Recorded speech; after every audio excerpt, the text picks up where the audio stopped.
Le choix de Bongor, chef-lieu de la province du Mayo-Kébi-Est pour le lancement officiel de la détection des jeunes basketteurs et basketteuses de moins de 18 ans n'est pas fortuit. Car dans cette ville frontalière avec le Cameroun, l'on compte plus de 500 amateurs de basketball allant du plus petit au plus grand. Maintenant que je suis avec les jeunes que j'ai commencé avec, ça fait déjà 3-4 ans.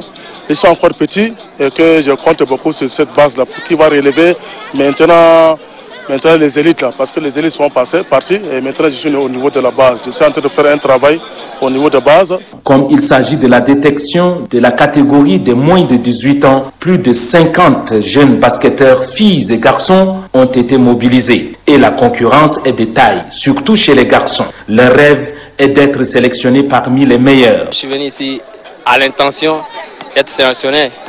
C'est pas, il y a les étoiles qui brillent, mais peut-être que c'est mon étoile aujourd'hui, je ne connais pas. Donc je suis venu pour voir si aujourd'hui je peux être sélectionné. Inch'Allah, si je suis sélectionné, je serai très content de représenter. Bon, aller à la présélection, ici là-bas on me sélectionne, et ça serait une fierté de représenter la couleur à l'étranger.